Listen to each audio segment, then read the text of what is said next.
We are still talking about the trade with the USA, and the reason for that is because there's such a big component of the economy. I think we underestimated how big it actually is. That's the president Ramaphosa when he visited the White House. And I think one headline I can maybe mention is respected newspaper, Business Day newspaper, that had the headline yesterday that said diplomatic diplomatic crunch time for Team South Africa. And what the newspaper meant was there's still ongoing negotiations to try and sway away the USA from that 30% blanket import or the tariff that was hit on South Africa.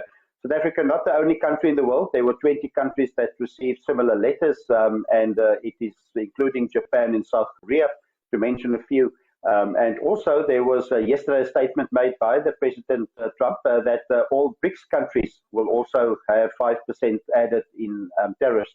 So it seems like that's a bit of a fight against BRICS as well, and South Africa is obviously a big component of BRICS. So what needs to happen next is there's two important ministers in this position now. It is Minister of Trade and Industry, Mr. Parks Tau. He will be one minister that will have to negotiate, and also agriculture, Mr. John Steenhuisen. Agriculture is important because it's a massive number.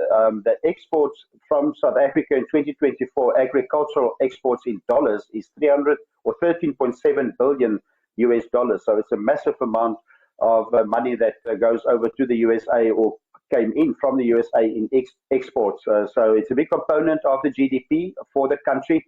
And there's different agricultural products in this that is under pressure. It is citrus origins, as we know them, also wine, table grapes and nuts, just to mention a few. But the citrus is one component.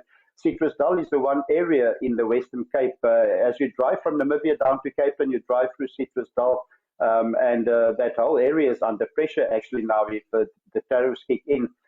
There's exports of 7 million cartons to the USA annually from South Africa. So it will be catastrophic if those tariffs come up for the citrus side of the economy. So hopefully the ministers can step up and do negotiations. Just briefly also, you mentioned the cigarettes. Yes, the illegal tobacco trade, it flourished in the COVID-19 time. And it is daily. The sales value of illegal trade in cigarettes is 100 million South African rand a day.